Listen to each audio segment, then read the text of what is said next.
রোহানকে অর্ধনগ্ন অবস্থায় দেখে যুথির নিঃশ্বাস আটকে গেল। থমকে দাঁড়িয়ে থাকে সে, বড় বড় চোখের অপলক দৃষ্টি নিয়ে। চোখের সামনে কি দেখছে নিজেকেই বিশ্বাস করতে পারছে না। ওয়াশরুম থেকে বেরিয়ে আসা পুরুষটার ভেজা চুল থেকে টপ টপ করে পানি গড়িয়ে পড়ছে, গাল বেয়ে, বুক আর চড়া কাঁধে, সেখান থেকে সমগ্র শরীরে। কোমরে শুধু একটা সাদা টাওয়েল জড়ানো, তাও নাভির খুব নিচে।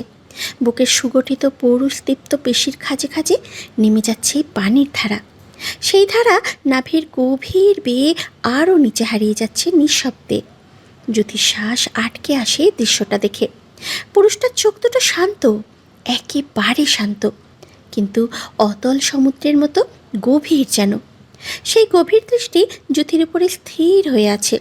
যুথির চোখে সেই দৃষ্টিতে পড়তেই ভেতরটা কেঁপে ওঠে, বুকটা এফোড় হোপড় হয়ে যায়, হৃদস্পন্দন অস্বাভাবিক হয়ে যায় তার। হতভম্ব সে, গলা শুকিয়ে কাঠ হয়ে গেছে। হাতের খাতাটা খামচে ধরল যুথি।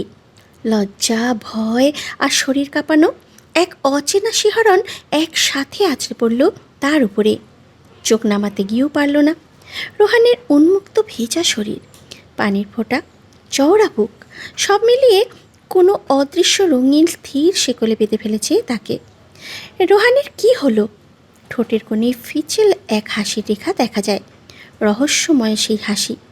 গলায় নামলো ভারী আর দৃঢ় কণ্ঠস্বর। কি সমস্যা যুথি? এভাবে কি দেখছিস? যুথি স্থির। রোহান ভ্রু নাচিয়ে মোহনীয় গলায় বলে, আমার এই শরীর দেখে প্রেমে পড়ে গেলি নাকি যুথি? খুব বেশি কাঁপছে বুক। তুই যদি চাস তাহলে জলটা খুলে ফেলে, সব দেখতে পাবি। যুথি বিস্ফোরিত চোখে তাকায়। রোহান ভাইয়া কি বলল এটা? তাকে এভাবে বলতে পারলো? ছি ছি, কি জঘন্য আর বিশ্রী একটা কথা।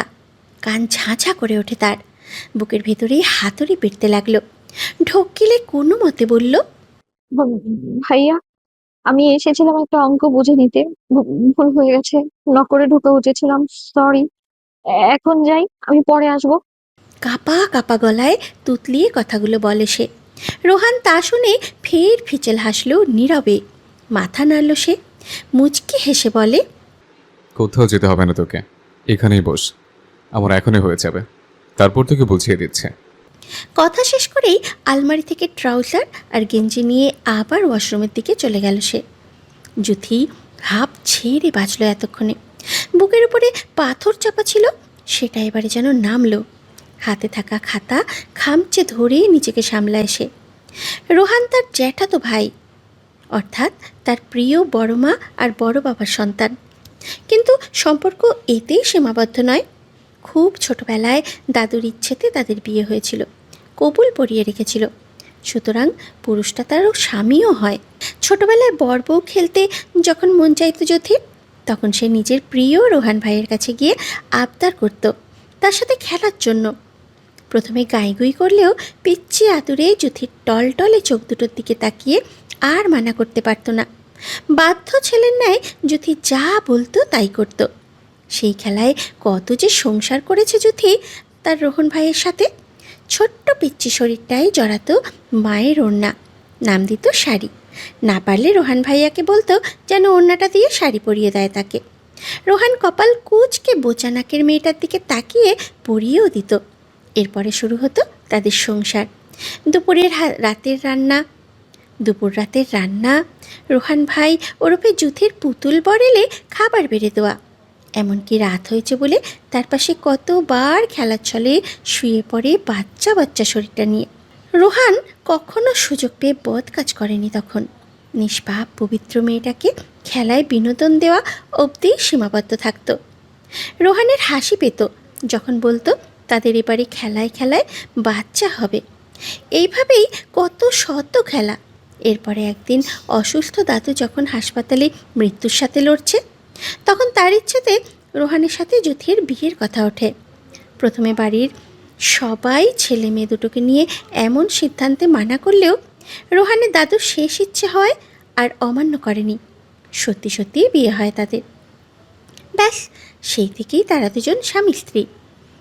দুজনে বড় হলে, অর্থাৎ রোহান যোগ্য হয়ে উঠলে আর যুথির পর্যাপ্ত বয়স হলে তবে তাদের আবার বিয়ে পড়ানো হবে, দুজনকে সংসার করতে দেওয়া হবে, এমনটা সবার পরিকল্পনা। রোহান অবশ্য সেই থেকেই বুঝে গিয়েছিল যে যুথি তার। ওই সব রকম ছোট বড় বিষয়ে তার মতামত জানানোর কিংবা সিদ্ধান্ত নেওয়ারও অধিকার আছে, আর নিজের অধিকার ফলাতে সে দ্বিধাবোধ করেনি কখনো। সেই ছোটবেলা থেকেই যুথের উপরে নীরব এক আধিপত্য থেকে এসেছে তার, যা চাইলেও কেউ মানা করতে পারে না, না মানা করার দরকার পড়ে। কারণ রোহান এই অবধি যুথির জন্য যা যা সিদ্ধান্ত নিয়ে এসেছে সবটাই পরবর্তী বেস্ট হিসাবে ধরা দিয়েছে।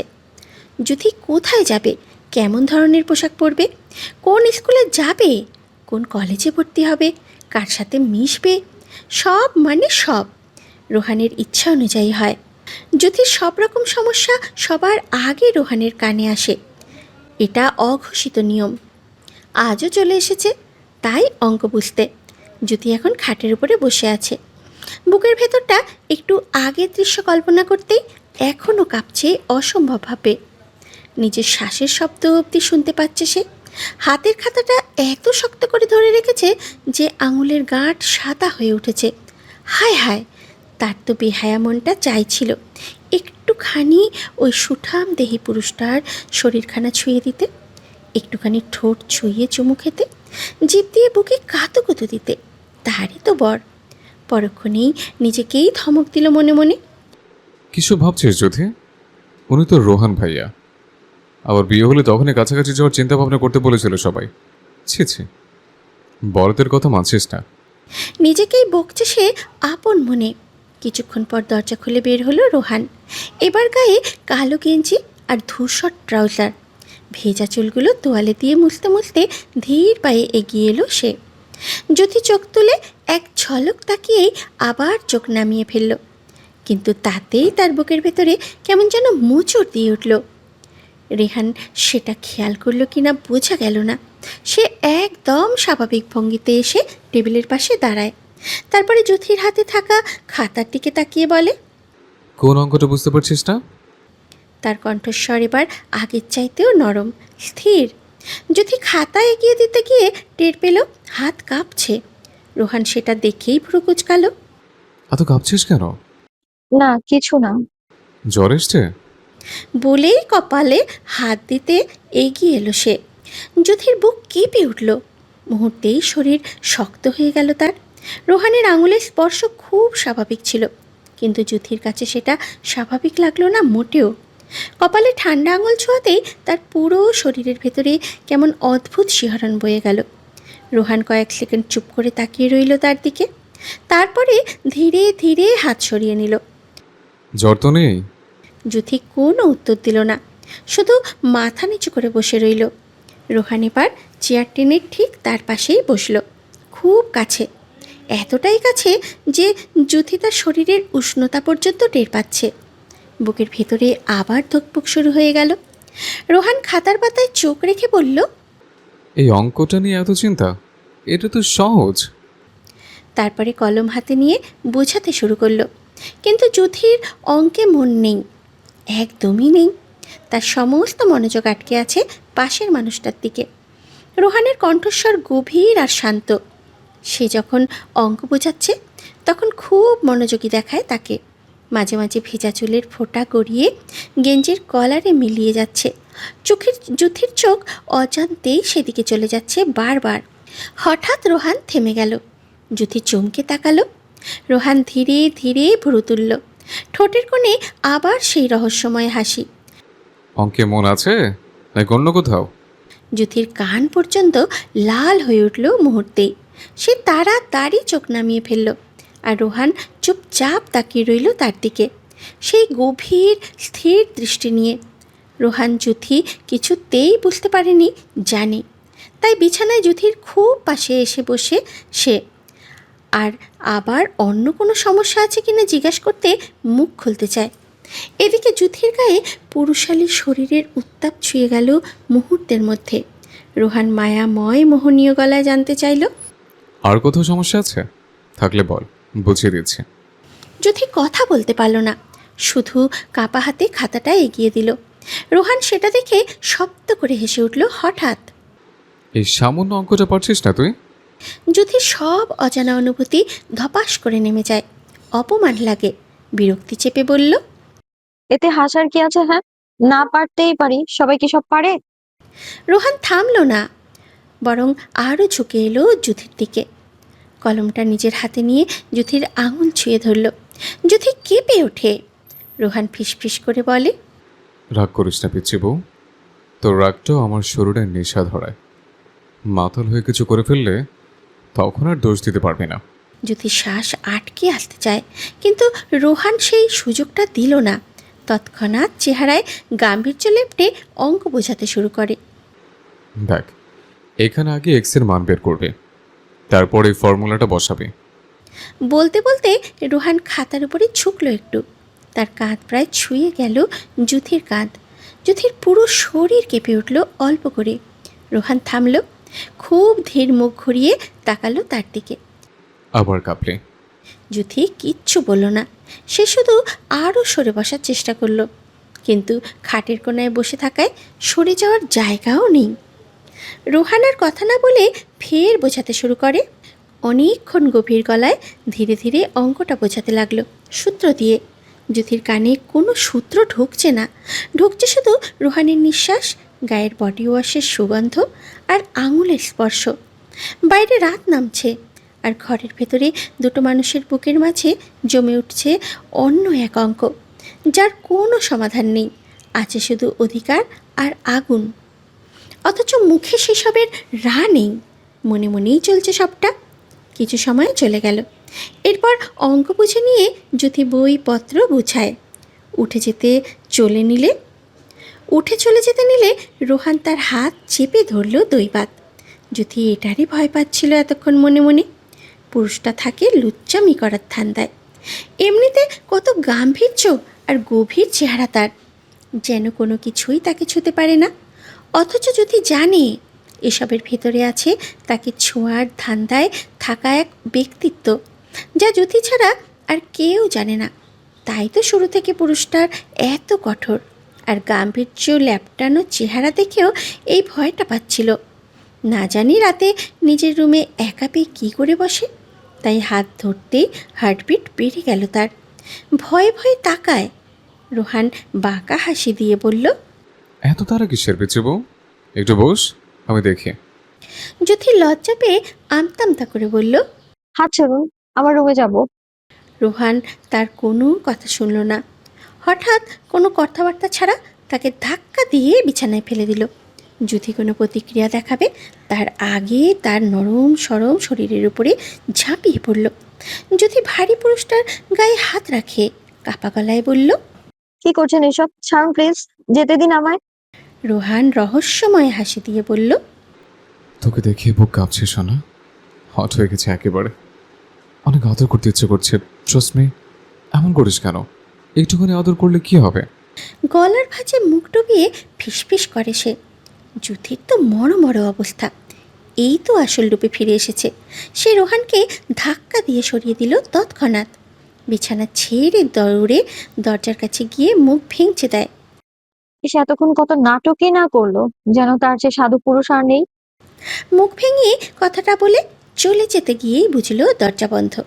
সঙ্গে সঙ্গে দম বন্ধ হয়ে আসে তার। দরজার হাতলে হাত রেখে স্থির হয়ে দাঁড়িয়ে রইল জ্যোতি। দরজা বন্ধ এই কথা তো জ্যোতি জানতো না, সে তো বন্ধই করেনি। রোহান ভাই কবে এ কাজ করলো? বুকের ভেতরে ধুকপুক শব্দটা এত জোরে হচ্ছে যেন পুরো ঘর শুনতে পাচ্ছে। তার আঙুলগুলো ঠান্ডা হয়ে গেছে, গলা শুকিয়ে কাঠ। ঢোক গিলে আস্তে আস্তে পেছন ফিরে সে। রোহান খাটে আতশোয়া হয়ে তাকিয়ে আছে তার দিকে। ঠোঁটের কোণে সেই অলস বিপজ্জনক হাসি, চোখ দুটো অদ্ভুত স্থির, যেন কোনো শিকারকে ধীরে ধীরে ভয় পাইয়ে আনন্দ পাচ্ছে।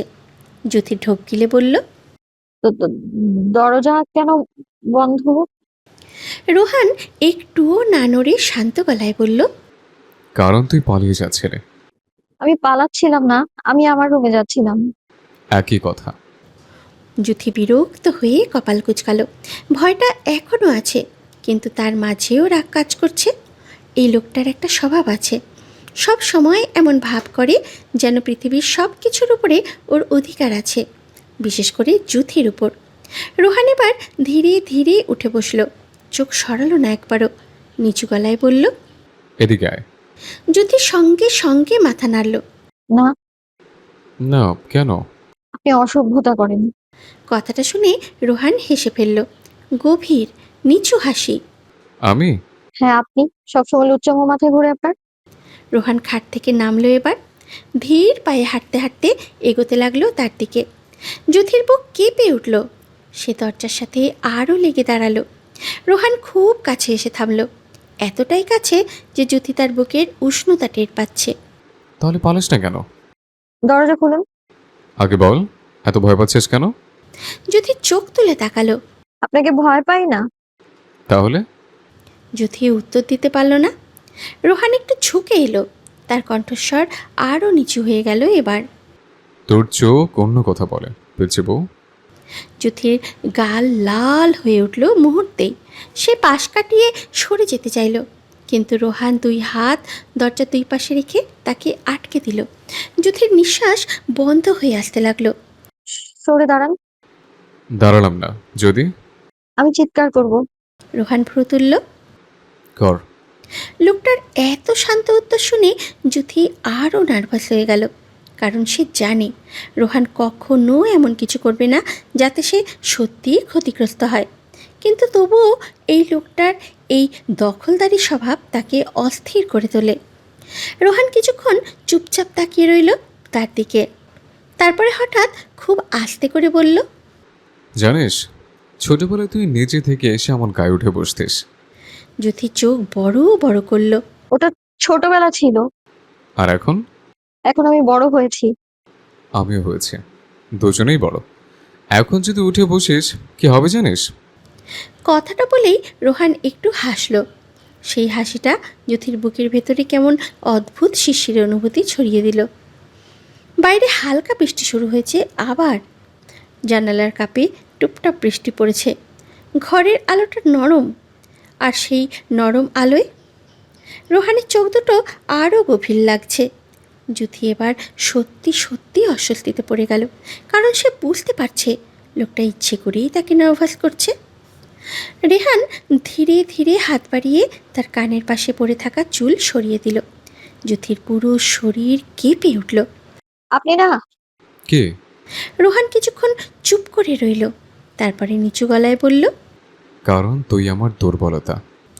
কথাটা শুনে জুথির বুকটা ধক করে উঠল। সে দ্রুত চোখ নামিয়ে ফেলল। নিজের হৃদস্পন্দন নিজেই সামলাতে পারছে না। রোহান এবার একটু সরে দাঁড়ালো, তারপরে দরজার লক খুলে দিল টিক শব্দ করে। যা। জুথি অবাক হয়ে তাকালো। রোহান মুচকি হাসল। নাকি থাকতে চাস? অসভ্য। লজ্জা আর রাগে মুখ লাল করে দ্রুত দরজা খুলে বেরিয়ে গেল জুথি। রোহান পিচ্ছি বউয়ের বাচ্চামো দেখে মৃদু হাসি দিল। পরদিন জুথি কলেজ যায়নি, রান্নাঘরে খাবার তৈরি করছে। হঠাৎ কলিং বেল বেজে উঠল। সে শুনতে পেল না, বেল বেজেই চলেছে। একটু পরে খেয়াল করে কেউ কলিং বেল বাজাচ্ছে। জুথি তাড়াতাড়ি পা চালিয়ে সদর দরজার সামনে এলো। বেল তখনও বাজছে। বিরক্ত হয়ে বলল, থামেন এবার, এভাবে বাজাতে থাকলে বেলটাই নষ্ট হয়ে যাবে। এই বলে দরজাটা খুলে দিল। সাথে সাথে রোহান ভেতরে ঢুকে পড়ল। জুথি অবাক হয়ে গেল। আপনি এখন? রোহান জুথির দিকে তাকিয়ে হাসল। কি করছিলে? দরজা খুলতে এত দেরি হলো কেন? রান্নাঘরে ছিলাম, শুনতে পাইনি। জুথি দরজা লাগিয়ে দিল, তারপরে তাকে জিজ্ঞাসা করলো, আপনি আবার ফিরে এলেন কেন? রোহান সোজা জুথির চোখের দিকে তাকালো, আস্তে করে বলল, তোমাকে খুব দেখতে ইচ্ছে করছিল, তাই চলে এলাম। জুথি কিছু বলতে যাবে, ঠিক তখনই নাকে পোড়া গন্ধ ভেসে এলো। দৌড়ে রান্নাঘরের দিকে ছুটল। রোহানও মুচকি হেসে ওর পিছন পিছন হাঁটা দিল, ধীরে ধীরে চুপচাপ। রান্নাঘরে ঢুকতেই জুথি হাঁপ ছেড়ে বাঁচল। চুলার উপরে রাখা ছোট সসপ্যান থেকে ধোঁয়া উঠছে। ডিম ভাজিটা প্রায় পুড়ে কালচে হয়ে গেছে। ইশাল্লাহ, তাড়াতাড়ি চুলা বন্ধ করলো সে। বিরক্ত মুখে কাঠের চামচ দিয়ে নাড়তে লাগলো পোড়া অংশটা। পেছন থেকে ভেসে এলো চাপা হাসির শব্দ। জ্যোতি ঘুরিয়ে তাকাতেই দেখলো রান্নাঘরের দরজায় হেলান দিয়ে দাঁড়িয়ে আছে রোহান, 2 হাত বুকের কাছে গোটানো, ঠোঁটে অলস হাসি। কি? বিরক্ত হয়ে বলল জ্যোতি।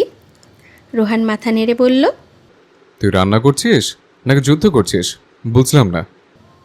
জ্যোতির চোখ ছোট করলো। খুব হাসি পাচ্ছে? একটু তো পাচ্ছি। তাহলে নিজেই রান্না করেন। রোহান এবার সত্যি সত্যি হেসে ফেলল। সেই গভীর হাসিটা শুনলে জ্যোতির অদ্ভুত লাগে, বিরক্তিও হয়, আবার বুকের ভিতরে কেমন যেন হালকাও লাগে। সে মুখ ঘুরিয়ে আবার প্যানের দিকে মন দিল, কিন্তু সমস্যা হলো রোহান এখনও দাঁড়িয়ে আছে চুপচাপ, এক দৃষ্টিতে তাকিয়ে। লোকটার এই অভ্যাসটা জ্যোতির সব চাইতে বেশি অস্থির লাগে। এভাবে তাকিয়ে আছেন কেন? রোহান ধীরে বলল, দেখছি কি দেখছেন? আমার বউ রান্না করছে। কথাটা শুনে জ্যোতির হাত থেমে গেল এক মুহূর্তের জন্য, শরীরটা শিরশির করে ওঠে। তারপরে তাড়াতাড়ি বলে, আবার শুরু করবেন না প্লিজ। রোহান রান্নাঘরের ভিতরে ঢুকে নিল একবার। জায়গাটা ছোট হওয়ার মুহূর্তেই তার উপস্থিতি পুরো রান্নাঘর ভরে দিল। জ্যোতি সরে দাঁড়াতে গিয়েও পারল না ঠিকভাবে, কারণ রোহান এসে একদম পাশে দাঁড়িয়েছে। তার শরীরের উষ্ণতা আবারও টের পেল জ্যোতি। রোহান নিচু হয়ে প্যানের দিকে তাকালো। এটা খাওয়ার মতো আছে? না থাকলে খাবেন না। খাবো না কেন? আমার পিচ্ছি বউ যা রাঁধছে তাই খাবো। জ্যোতি জবাব দিল না। এই জ্যোতি বউ। জ্যোতি ঠোঁট ফুলিয়ে বলল, তাই?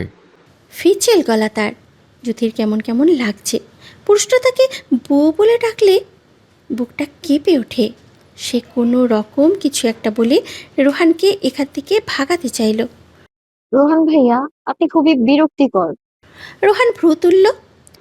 তাও তো আমার সঙ্গ হয়েছে সারাক্ষণ মনে মনে। জ্যোতি চোখ বড় বড় করল। আমি চাই? তা নয় তো কে, আমি চাই নাকি? জ্যোতি মিথ্যুক পুরুষটাকে ছাড়ল না। একদম তাই। আপনিই তো জোর করে থাকেন আশেপাশে, আবার এখন আমার নাম দিচ্ছে মিথ্যুক একটা। রোহান কিছু বলল না, শুধু নেশালো দৃষ্টিতে তাকিয়ে রইল তার দিকে। সেই দৃষ্টি আবারও জ্যোতির বুক কাঁপিয়ে দিল।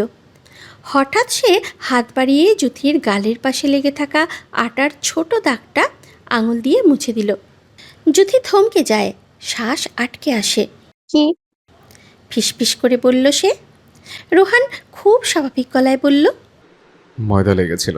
কিন্তু তার আঙুলটা সরতে একটু দেরি হলো। সেই কয়েক সেকেন্ডেই জ্যোতির বুকের ভিতরে কেমন বিশৃঙ্খলা শুরু হয়ে গেল।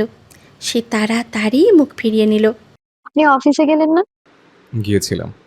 তাহলে এখন? আজ অফিস ছিল না, আমি অন্য এক দরকারে বসের সাথে দেখা করতে গিয়েছিলাম। অফিস করতে নয়। দেখা শেষ করে সোজা বাড়ি চলে এলাম। কেন? রোহান এবার একটু ঝুঁকে এলো, নিচু গলায় বলল, বলেছি তো, তোকে দেখতে ইচ্ছা করছিল। জ্যোতির গাল আবার লাল হয়ে উঠল। লোকটা এমনভাবে কথা বলে যেন খুব স্বাভাবিক কিছু বলছে, অথচ জ্যোতির মাথার ভেতরে সব কিছু ওলটপালট হয়ে যায়। ঠিক তখনই বাইরে হালকা মেঘ গর্জে উঠল।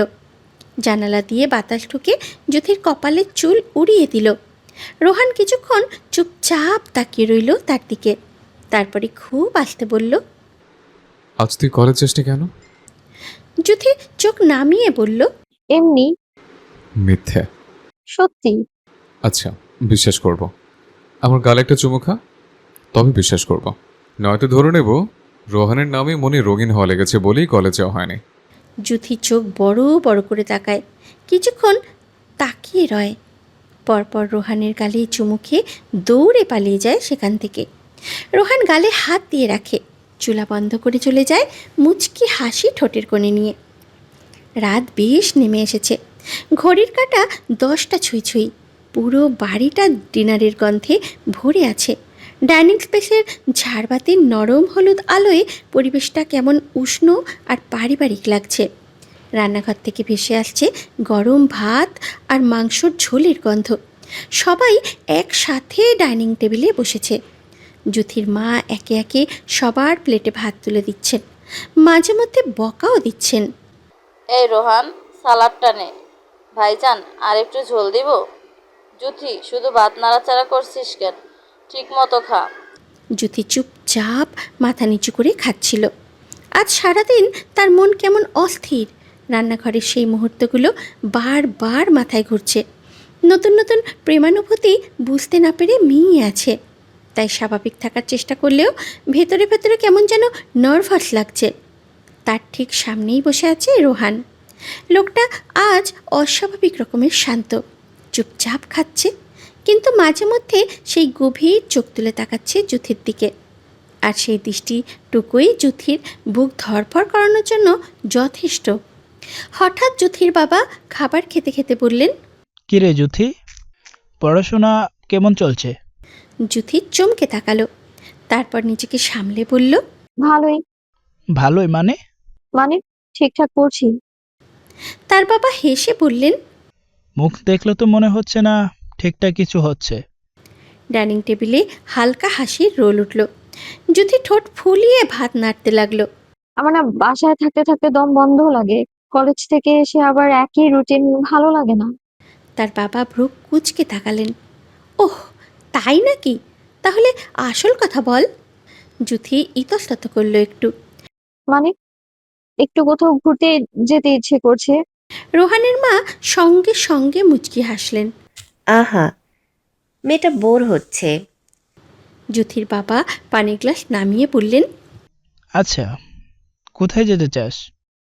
কোথাও না, এমনি একটু বের হলেই হবে। ঠিক তখনই রোহানের বাবা ছেলের দিকে তাকিয়ে বললেন, কাল বিকেলে তুই জুথিকে নিয়ে একটু ঘুরে আয়। কথাটা শুনে জুথির হাত থেমে গেল। আর রোহান, সে খুব ধীরে চোখ তুলল। তারপরে একবার জুথির দিকে তাকালো। সেই দৃষ্টিতে মুহূর্তেই অদ্ভুত কিছু খেলে গেল। জুথির বাবা সঙ্গে সঙ্গে বললেন, না ভাইজান, কাল তো আমি ছুটি চাইলে পাবো হয়তো। দেখি, আমি নিয়ে যেতে পারবো। রোহান এবার গ্লাস নামিয়ে শান্ত গলায় বলল, চাচু, আপনি রেস্ট নিন, আমি নিয়ে যাব। তোর অফিস? ছুটি নেব। খুব স্বাভাবিক গলায় বললেও চোখ সরালো না জুথির দিক থেকে। ডাইনিং টেবিলের সবাই এক রকমের চাপা মজা পাচ্ছে বিষয়টা দেখে। ছোটবেলা থেকেই রোহান জ্যোতিকে নিয়ে একটু বেশি পজিটিভ, এটা সবারই জানা। তাই ব্যাপারটা নতুন না কারোর কাছে। রোহানের মা হেসে বললেন, জুথি, যা না বাবা, রোহান তোকে ভালোই ঘোরাবে। জ্যোতি দ্রুত মাথা তুলল। না, আমি বাবার সাথেই যাব। কথাটা মুখ থেকে বের হতেই পুরো টেবিল কয়েক সেকেন্ডের জন্য চুপ হয়ে গেল। রোহানের চোয়াল শক্ত হয়ে উঠল। সে ধীরে ধীরে চোখ তুলে তাকালো জুথির দিকে। এই দৃষ্টি এতটাই ধারালো ছিল যে জুথির বুক কেঁপে উঠল। লোকটা আর কিছুই বলল না, কিন্তু তার চোখ দুটোই বলে দিচ্ছিল সে মোটেও খুশি হয়নি। জুথির বাবা বিষয়টা সামলানোর জন্য হেসে বললেন, আচ্ছা আচ্ছা, তোমরাই যেও, আমি হয়তো কাল ছুটিই পাবো না। রোহানের মুখের টান একটু নরম হলো তখন। সে আবার খাওয়া শুরু করলো, কিন্তু জুথির অস্বস্তি আর কমলো না। সে মাথা নিচু করে খাচ্ছিল। এমন সময় আচমকা টেবিলের নিচে নিজের পায়ে আরেকটা চাপ অনুভব করলো। জুথি চমকে গেল, ধীরে ধীরে চোখ তুলে তাকালো সামনে। রোহান একদম স্বাভাবিকভাবে খাচ্ছে, যেন কিছুই হয়নি। জুথি ভেবেছিল ভুল হয়েছে হয়তো, কিন্তু কয়েক সেকেন্ড পর আবারও তার পায়ের গোড়ালিতে চাপ পড়ল। এবার একটু ইচ্ছে করেই তার বুক ধক করে উঠল।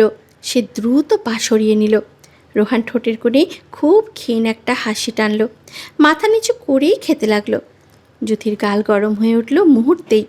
চারপাশে সবাই এত স্বাভাবিকভাবে কথা বলছে, অথচ টেবিলের নিচে এই লোকটা তাকে ইচ্ছে করে বিরক্ত করছে। সে চোখ বড় বড় করে তাকালো রোহানের দিকে। রোহান এবারে ধীরে ধীরে চোখ তুলে তাকালো তার দিকে। ভ্রু সামান্য উঁচু করলো, যেন না বলেই দিয়েছে, এখনও বাবার সাথে যেতে চাস? জুথির রাগ লাগলো, আবার ভয়ও। সে তাড়াতাড়ি গ্লাসের পানি শেষ করে উঠে দাঁড়ালো। আমার খাওয়া শেষ। জুথির মা অবাক হয়ে বললেন, এত তাড়াতাড়ি? হুম, ঘুম পাচ্ছে। কথাটা বলেই দ্রুত নিজের রুমের দিকে চলে গেল সে। পেছনে যেতে যেতে টের পেল কারো দৃষ্টির ও এখনও তার উপরে স্থির হয়ে আছে। আর সেই দৃষ্টি কার সেটা বুঝতে তার একটুও কষ্ট হলো না। বিছানার নরম চাদরের উপরে বসে আছে জুথি। জানালা গোলে আসা মৃদু বাতাসে তার খোলা চুলগুলো উড়ছে। মনের কোণে শুধু একটাই নাম, রোহান। তার বলা প্রতিটি কথা, প্রতিটি চাহনি জুথির ভাবনার আকাশে ঘুরপাক খাচ্ছে বারবার। আর খাবার টেবিলে কি দুষ্টুমিটাই না করলো। এইসব তার জন্য নতুন, কারণ রোহান এতগুলো দিন বাড়ি থাকতো না, থাকতো শহরে পড়াশোনার জন্য। তাই রোহানের সাথে এমন সান্নিধ্য তার জন্য একেবারেই নতুন। এসব ভাবলে কেমন যে লাগে। হঠাৎ চোখের পাতায় ভেসে উঠল রোহানের সেই ছবি, অর্ধনগ্ন পরিতৃপ্তি অবয়ব। অজান্তেই শিউরে উঠল জুথির শরীর। এক অদ্ভুত শিহরণ বয়ে গেল শিরদাঁড়াবে। ঠোঁটের কোণে ফুটে উঠল লাজুক অবাধ্য এক চিলতে হাসি। রোহান যে তার ঠোঁটে গভীর এক চুমু এঁকেছিল, সেই মুহূর্তটা মনে পড়তেই গাল দুটো লাল হয়ে উঠল। নিজের মনেই লজ্জা পেয়ে বিড়বিড় করে উঠল জুথি। যা, কি সব ভাবছি আমি। জুথির মনে হলো রোহানের গায়ের সেই তীব্র পুরুষালী ঘ্রাণ এখনও তার নিঃশ্বাসে মিশে আছে। রোহানের গম্ভীর ভারী কণ্ঠস্বর, প্রতিটি শব্দ যেন তার রক্তের ঢেউ তুলছে। অস্থির লাগছে ভীষণ। জুথি আর বিছানায় বসে থাকতে পারল না। ধীরে ধীরে উঠে গিয়ে জানালার কাছে দাঁড়ালো। সাথে সাথে জ্যোৎস্না এসে ভিজিয়ে দিল তাকে। চাঁদের দিকে তাকিয়ে উদাস গলায় ফিসফিস করে উঠল, রোহান ভাইয়া, আপনাকে নিয়ে কেন এত ভাবছি আমি?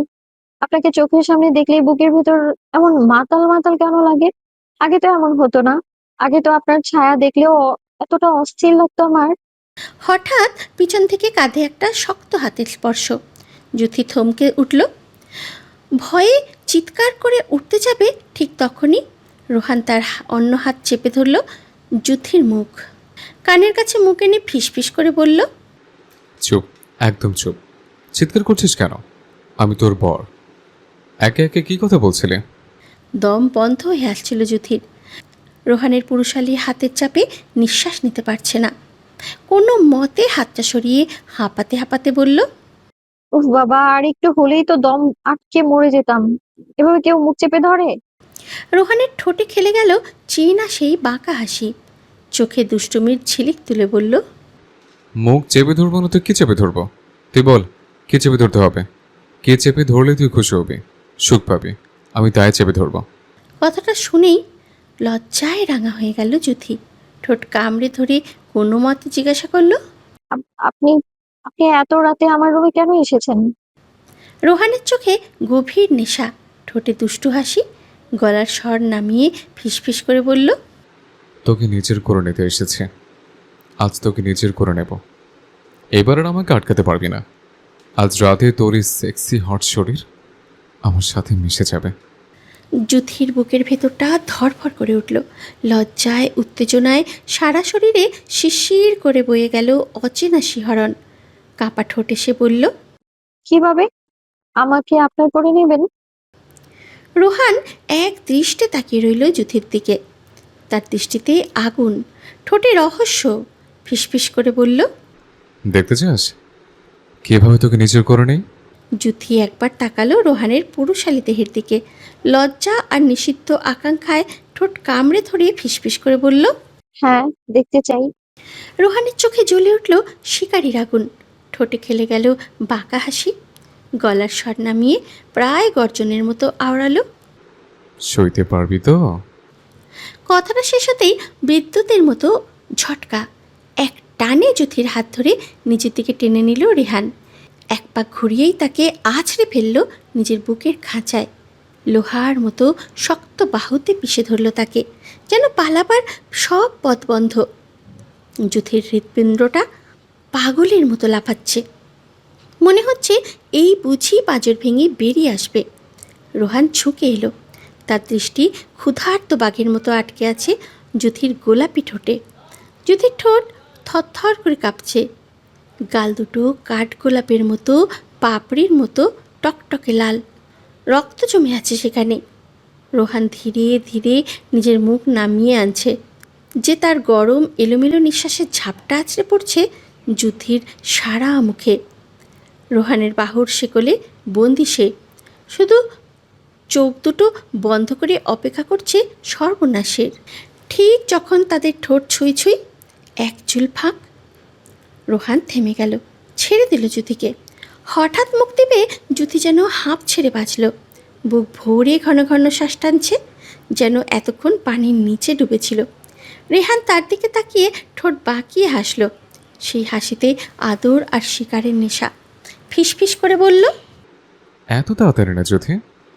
এই তৃষ্ণা, এই কামনা আমি জমিয়ে রাখব অন্ধকারে, গোপনে। একদিন একদিন সব সুদে আসল ওসুল করে নেব, তখন পালাবার পথ পাবি না। যুথির গলা শুকিয়ে কাঠ, কোনো মতে কাপা গলায় বলল, আপনি আপনি এখন আমার রুম থেকে যান, আমি ঘুমোবো। রোহান একটাও কথা বলল না, পিঠ ঘুরিয়ে ধীর পায়ে দরজার চৌকাঠ পর্যন্ত গেল। যুথি ভাবল চলে গেছে, কিন্তু না। হঠাৎ ঘুরে দাঁড়ালো রোহান, শিকারীর মতো নিঃশব্দে ফিরে এলো। কিছু বুঝে ওঠার আগেই যুথির গালে ঠোঁট ছোঁয়ালো, গভীর অধিকার মাখা এক চুমু। কানের কাছে মুখ এনে ফিসফিস করলো, গুড নাইট আমার পিচ্ছি বউ।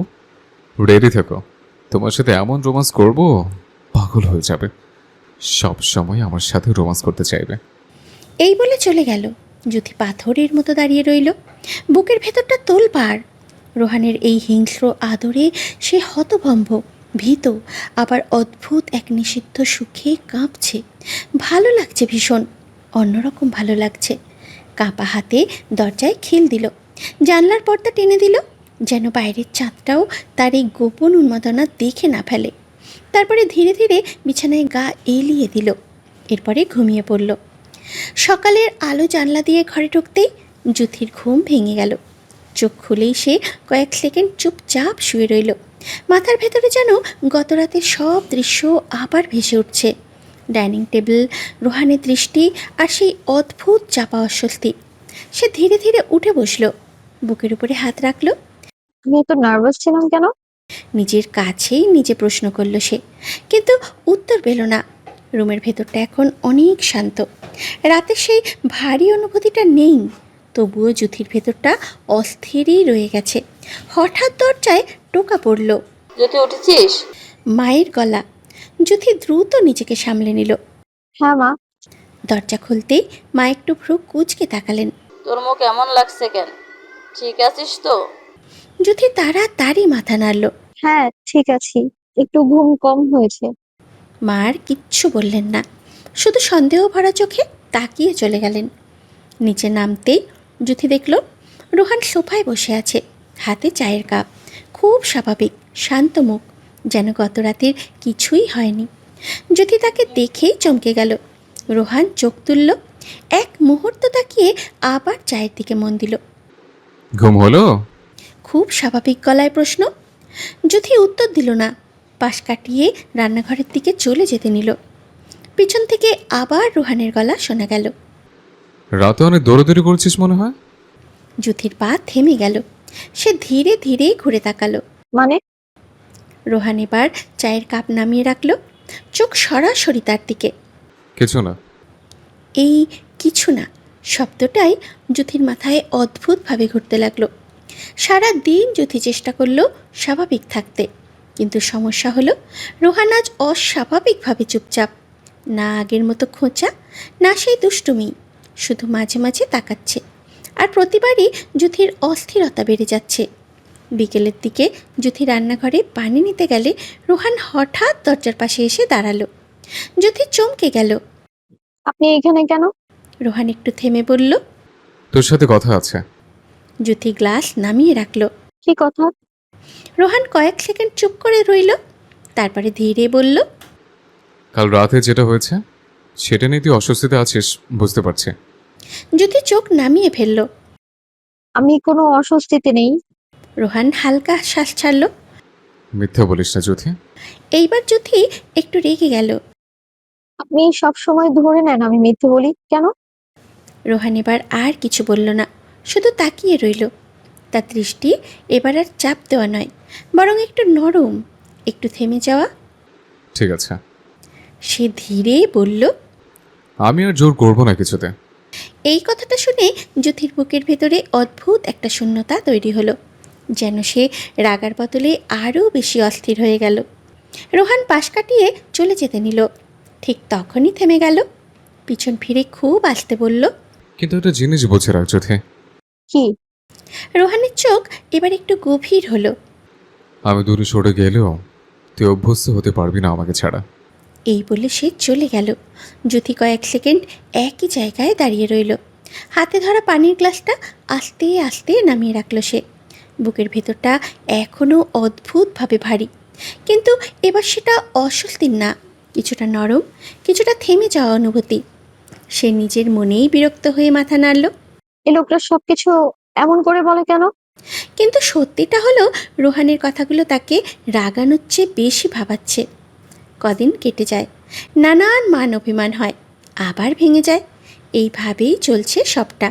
হলরুমে আলোটা তখন একটু নরম হয়ে এসেছে, জানালার পর্দা দিয়ে বাইরের রাতের অন্ধকার আর বাড়ির বাইরের নিয়ন আলোগুলোর ঝলকানি। ভেতরে চায়ের কাপে ভাসা গরম ভাবের মতোই বড়দের কথাগুলো একটু একটু করে গাঢ় হয়ে উঠেছে। জ্যোতির বাবা, রোহানের বাবা সবাই অফিস থেকে ফিরে এসেছে আর বসেছে কোনো গুরুত্বপূর্ণ আলাপে। জ্যোতি সোফার একপাশে বসে আছে, পায়ের উপরে হাত রাখা, দৃষ্টি নামানো। সে বুঝতে পারছে এটা কোনো সাধারণ পারিবারিক আড্ডা না, তার নামটাই এই আলোচনার মাঝখানে কোথাও নীরবে দাঁড়িয়ে আছে। তবু আশ্চর্যভাবে সে উঠে যেতে চাচ্ছে না, শুধুই বসে শুনছে। রোহান তার বিপরীতে, খুব স্বাভাবিক ভঙ্গি, যেন এমন কোনো গুরুত্বপূর্ণ কিছু ঘটছে না। এক হাত সোফার পিঠে, অন্যটা হাঁটুর উপরে রাখা।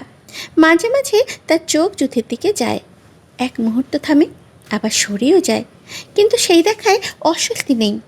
বড়রা কথা বলছে, কিন্তু সেটা ঠিক আনুষ্ঠানিক প্রস্তাব টাইপ কিছু না, বরং অনেক দিন ধরে জমে থাকা একটা বিষয়ে এবার সবাই একসাথে নাম দিয়েছে, শুধু মুখে আনছে। রোহানের বাবা ধীরে বললেন। তো ছোট, যেটা বলতে তাড়াতাড়ি আসতে বললাম। জ্যোতির বাবা তাকায়। রোহানের বাবা গলা ঝেড়ে আবার বললেন। ছোটবেলায় যেটা হয়েছিল, মানে রোহান জ্যোতির বিয়ের প্রসঙ্গের কথা বলতে চাই। আমার মনে হয় ওই ব্যাপারে ভাবা উচিত এবার। রোহান যথেষ্ট যোগ্য হয়েছে, আর জ্যোতিরও উপযুক্ত সময় হয়েছে। বিবাহিক প্রাপ্তবয়স্ক ছেলে মেয়ে দুটো একই বাড়িতে আলাদাভাবে থাকছে, বিষয়টা সবার জন্য অস্বস্তিকর। আমার মনে হয় এবার উপযুক্ত সময়, কিছু একটা চিন্তা করা উচিত। একটু থেমে জ্যোতির বাবা মাথা নেড়ে যোগ করলেন। হ্যাঁ, ঠিক বলছো ভাইজান।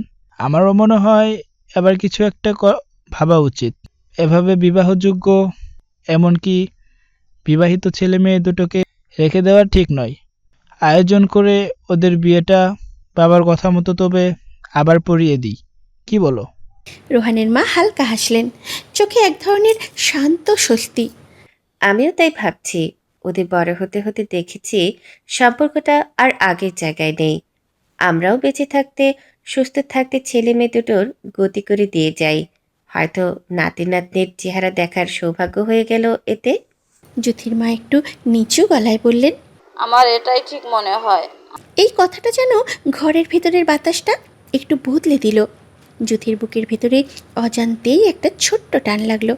বিয়ে হবে তাদের, আবার বিয়ে হবে, তাদের দুজনকে এক করে দেওয়া হবে, প্রাপ্তবয়স্ক, যোগ্য। শব্দগুলো তার মাথায় ধীরে ধীরে ঘুরতে লাগলো, যেন অনেক দিনের কোনো অনুভূতির নাম এখনই সে প্রথম শুনছে। সে অল্প একটু মাথা নিচু করে রেখেছে, গাল দুটো অজান্তেই একটু গরম লাগছে। লজ্জা বলেই কি না বোঝা যায় না, নাকি নিজের নামটা এত স্পষ্টভাবে বড়দের আলোচনায় শুনে ফেলা, কোনটা বেশি অস্বস্তির সে নিজেও বুঝতে পারছে না।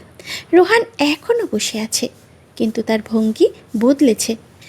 আগে যেমন ছিল হালকা উদাসীন ভাব, এখন তেমন না।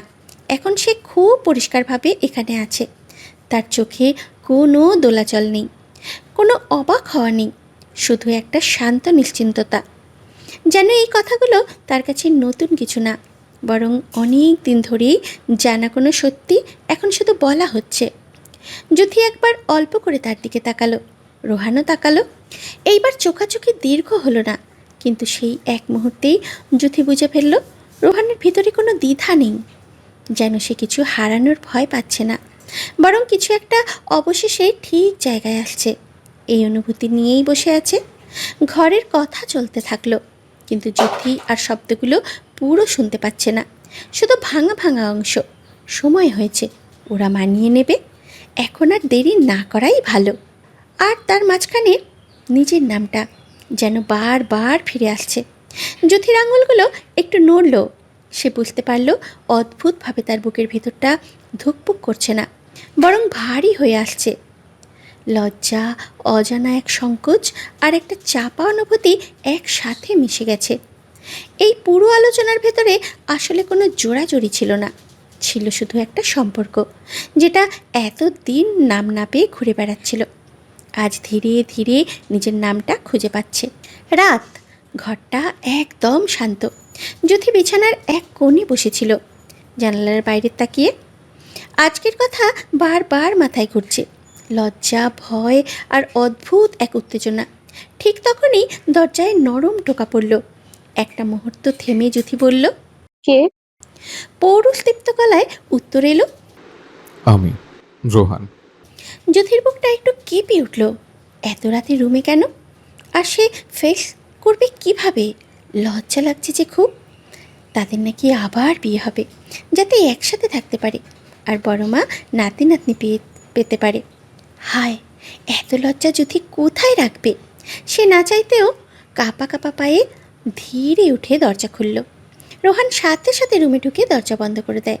ঠোঁটে তার দুষ্টুমি ঝিলিক আর রহস্যময় হাসি। জ্যোতির চোখ ছোট করে তাকালো। আপনি আবার কেন এসেছেন? রোহান দরজার ফ্রেমে হেলান দিয়ে দাঁড়ালো, মুখে সেই পুরনো দুষ্টু হাসি। ঘুম আসছিল না। জ্যোতির সঙ্গে সঙ্গে বলল, তাই আমার দরজা মনে পড়লো? রোহান ভান করে ভাবল।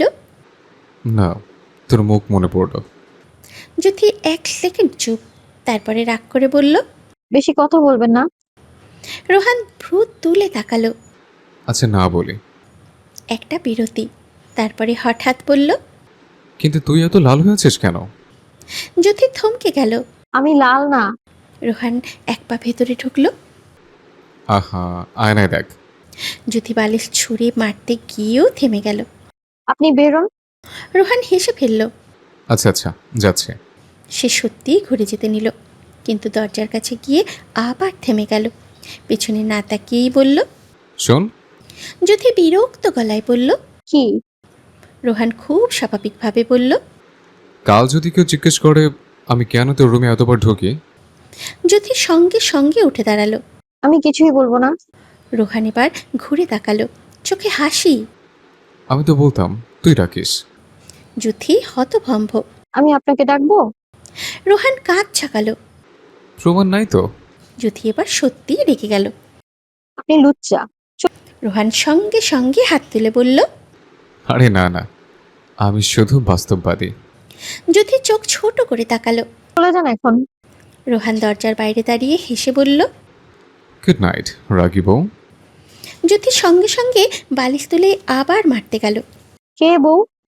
কিন্তু দরজা ইতিমধ্যে বন্ধ। বাইরে থেকে রোহানের চাপা হাসি শোনা গেল।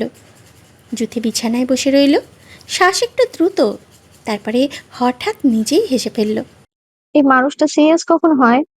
কিন্তু হাসির মাঝেও তার বুকের ভেতরটা আর আগের মতো অস্থির না, বরং অদ্ভুতভাবে চেনা। যেন এই খুনসুটি, এই দুষ্টুমি, এই বিরক্তি করা সবটাই আসলে তার জীবনেরই একটা অংশ হয়ে গেছে ধীরে ধীরে। রোহান মাত্রই বেরিয়েছিল, জ্যোতি ভেবেছিল আজ আর হয়তো চলে গেছে, কিন্তু এর মধ্যেই হঠাৎ দরজার ফাঁক দিয়ে আবার একটা ছায়া দেখা গেল। জ্যোতি ঘুরে তাকাতেই রোহান চোখা হেসে বলল, বাই দ্য ওয়ে। জ্যোতি থমকে গেল।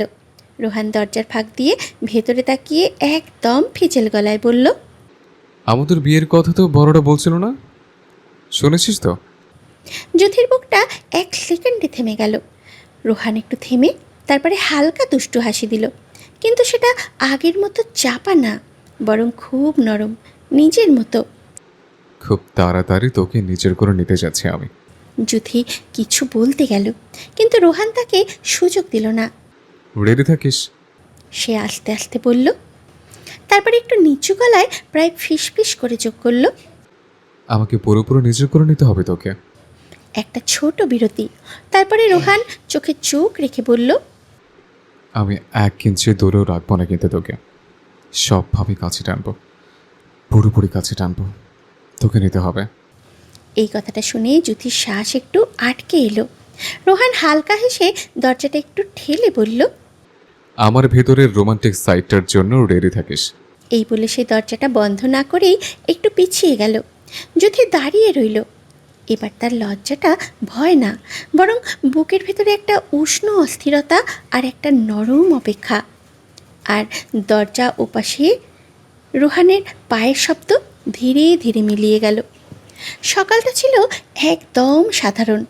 রান্নাঘরে হাঁড়ির শব্দ, চায়ের গন্ধ আর বারান্দা দিয়ে ঢুকে পড়া হালকা রোদ, সব কিছুই স্বাভাবিক। যুথি টেবিলে নাস্তা সাজাচ্ছিল, চুলটা এলোমেলো, হাতে এখনও রান্নার গন্ধ লেগে আছে। সে খুব একটা খেয়ালও করছে না, কারণ তার মাথা অন্য কোথাও। ঠিক তখনই বড়রা একসাথে ডাইনিং টেবিলে বসে পড়ল। রোহানের বাবা খবরের কাগজ নামিয়ে রাখলেন। যুথির বাবা চায়ের কাপ হাতে বললেন, আজকে একটু কথা ছিল। যুথি থেমে গেল। রোহান সোফা থেকে উঠে টেবিলের পাশে এসে দাঁড়ালো, কিন্তু কিছু বলল না, শুধু তাকিয়ে আছে। রোহানের মা একটু হাসলেন। আসলে সময় তো চলে যাচ্ছে, এখন তো ছোটখাটো কিছু কাজ শুরু করা দরকার। যুথি কৌতূহলী চোখে তাকালো। কোন কাজ? এইবার রোহানের বাবা একটু সরাসরি বললেন, বিয়ের প্রস্তুতি। যুথির হাতে ধরা প্লেটটা প্রায় পড়ে যাচ্ছিল। মানে? রোহান সঙ্গে সঙ্গে তাকালো তার দিকে, চোখে দুষ্টু ঝিলিক, কিন্তু মুখ গম্ভীর। যুথির মা একটু হেসে বললেন, আরে না না, বড় কিছু না, শপিং টাইপ কিছু। যুথি ভ্রু কুঁচকে বলল। শপিং? রোহানের মা মাথা নেড়ে বললেন।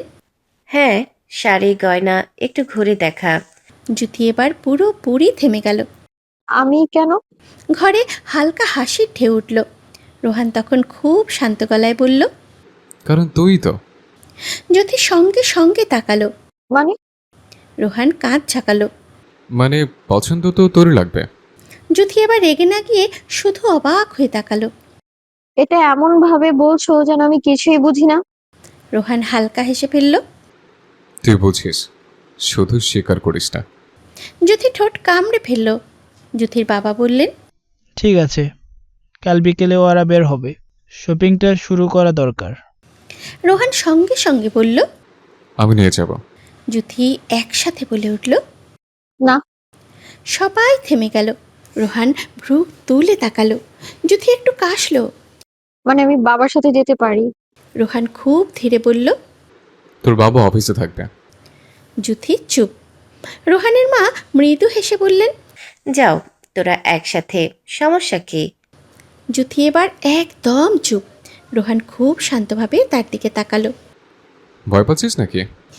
যুথি সঙ্গে সঙ্গে বলল। আমি ভয় পাই না।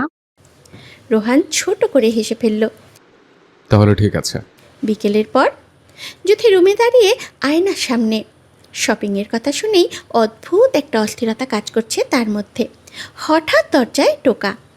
রেডি? রোহানের গলা। যুথি দরজা খুলল। রোহান দাঁড়িয়ে আছে, হাতে গাড়ির চাবি, চোখে সেই চেনা দুষ্টুমি। কিন্তু যুথির দিকে চোখ যেতেই সেই দুষ্টুমি ভরা চোখ দুটো স্থবির হয়ে গেল হঠাৎ। উপরে নেভি ব্লু কালারের একটা স্লিভলেস কুর্তি পরেছে যুথি, যেটাতে ছোট ছোট সিলভার বা হালকা চকচকে সিকোয়েন্সের কাজ আছে। কুর্তির নিচের অংশে শিয়ার নেট লেয়ার আছে, তাই ভেতরে শরীরের ঝলক দেখা যাচ্ছে। আর ড্রেসটাও আরও স্টাইলিশ লাগছে। নিচে সাদা রঙের ঢিলে ঢালা প্লাজো টাইপ বটম পরা আছে, যেটাতে হালকা এমব্রয়ডারি অর্থাৎ স্ট্রাকচার ডিজাইন দেখা যাচ্ছে। সঙ্গে একটি ছোট সাদা হ্যান্ডব্যাগ নেওয়া হয়েছে, আর লম্বা কালো চুল খোলা রাখা হয়েছে পেছনের দিকে। পুরো আউটফিটে ব্লু আর হোয়াইট কম্বিনেশনটা খুব স্নিগ্ধ দেখাচ্ছে মেয়েটাকে, যেন অপ্সরা। রোহানের শরীরটা গরম হয়ে উঠল যুথিকে এই মোহনীয় চোখ ধাঁধানো রূপে দেখে। যুথি এসে রুহানের চোখের সামনে হাত নাড়ায়, বাস্তব জগতে ফেরায়। রুহানের ধ্যান ভাঙল সঙ্গে সঙ্গে। যুথির ওপর নিচ আরেকবার দেখে বলে উঠল, হট। যুথি বিস্ফোরিত চোখে তাকায়। রোহান তার তোয়াক্কা না করে বলে, সারা শরীর গরম হয়ে গেছে, ট্রাস্ট মি, পুরোটাই গরম হয়ে আছে। একবার সামাজিকভাবে বিয়েটা হয়ে যাক, খেয়ে ফেলবো পুরোটা, কিচ্ছু বাদ রাখবো না, কসম, কিচ্ছু না। এমন বেপরোয়া আর লাগামহীন কথায় যুথির কান ঝাঁঝা করে উঠল। রোহান নিজের স্টাইলিশ চুলে হাত বুলিয়ে চক্ষু টিপে বলল, চলো তাহলে এবার শপিং কাপল এডিশন শুরু করি। যুথিও স্বাভাবিক হওয়ার চেষ্টা করলো। অল্প সময়ে পুরুষটির রূপ পরিবর্তন হতে দেখে চোখ ছোট করে তাকালো। আপনি একটু কম নাটক করতে পারেন? রোহান হাঁটতে হাঁটতে বলল। যুথি দরজা লক করতে করতে বিড়বিড় করল। এটাই সমস্যা। রোহান শুনে পিছন ফিরে বলল, আমার সমস্যা না, তোর অ্যাডভেঞ্চার। যুথি থেমে গেল। কি? রোহান হেসে গাড়ির দরজা খুলল। চল পিছে বউ। যুথি 1 সেকেন্ড তাকিয়ে রইল, তারপর বিরক্ত মুখে বলল, এই ডাক বন্ধ করুন। আমি যথেষ্ট বড় হয়েছি, আর তাই নতুন করে বিয়ের কথা চলছে আমার। কিন্তু গাড়িতে উঠতে উঠতে তার মুখের কোণে ছোট একটা হাসি লুকিয়ে রইল। আর রোহান সেটা ঠিকই দেখে ফেলল। শপিং মলটা ছিল ভিড়ভাট্টায় ভরা। উজ্জ্বল আলো আর নানা দোকানের রঙিন ঝলকে পুরো জায়গাটা একটু কোলাহলময়। যুথি রোহানের পেছন পেছন হাঁটছে। সে এখনও পুরোপুরি স্বাভাবিক হয়নি। প্রতিটা দোকানের আলো, ভিড় আর বিয়ের শপিং কথাটা মনে পড়লেই শিশির এক সুখানুভূতি হচ্ছে। রোহান খুব স্বাভাবিক, হাতে প্যাকেট, অন্য হাতে মাঝে মাঝে ফোন দেখে নিচ্ছে। এদিকে আয়। সে খুব হালকা গলায় বলল। যুথি ভ্রু কুঁচকে বলল, আমি হারিয়ে যাব না, একা হাঁটতে পারি। রোহান তাকালো, ভ্রু উঁচিয়ে বলে, তুই হারিয়ে যাবেন এটা আমিও জানি, কিন্তু আমি চাই না আমার পিচ্ছি বউয়ের গায়ে অন্য কোনো পুরুষের সামান্য ছোঁয়াও লাগুক, তাই আমার কাছে আয়। এই একটা লাইনেই যুথি একটু থেমে গেল। তার ভেতরটা কেঁপে ওঠে। পুরুষটার যত্নে একটুখানি মোহময় চোখে সে আটকে যায় বারবার। লাজুক মুখে যায় রোহানের কাছে। প্রথমে তারা গেল শাড়ির দোকানে। দোকানটা বড়, ভেতরে রঙের ঢেউ, লাল, নীল, সোনালি সব কিছু ঝলমল করছে। দোকানদার হাসি মুখে বলল, কোনটা দেখাবো? যুথি একটু অস্বস্তি নিয়ে বলল, আমি মেরুন রঙা বেনারসি দেখবো। রোহান পাশে দাঁড়িয়ে আছে, চোখ দুটো উৎসুক। বউয়ের জন্য বেশটা চাই তার। যুথি একটা মেরুন রঙা শাড়ি হাতে নিল। রোহান সঙ্গে সঙ্গে বলল, না। যুথি তাকালো, এক নজর দেখে আবার শাড়িতে নজর দেয়। শাড়িটা ভালো লাগছে না। আমার এটা ভালো লাগছে না, আরও দেখান আঙ্কেল। দোকানি আরও দেখাতে লাগলো। একের পর এক সব নানান রঙা, নানান ডিজাইনের শাড়ি দেখাচ্ছে, অথচ হবু বর বউয়ের কোনোটাই পছন্দ হচ্ছে না। শেষে যুথির চোখ মুখ বিরল দেখে রোহান বলে, আঙ্কেল লেহেঙ্গা দেখান তো। দোকানদার এবার একটু বেশি আগ্রহ নিয়ে তাকালো। লেহেঙ্গা দেখাবো? আচ্ছা, একদম নতুন কালেকশন আছে। সাথে সাথে সে একের পর এক লেহেঙ্গা বার করতে লাগলো। প্রথমটা ছিল গাঢ় মেরুন রঙের, ভারী কাজ করা, সোনালি জারির সূক্ষ্ম কাজ কাপড়ের পুরো বডিতে ছড়িয়ে আছে। ব্লাউজটা হালকা ডিপ নেক আর স্কার্টের নিচে ছোট ছোট বুটির মতো নকশা, যেটা আলো পড়লেই ছিকিমিকি করছে। দোকানদার বলল, এটা খুব ক্লাসিক লুক দেয় ম্যাডাম, রিচ ফিলিং।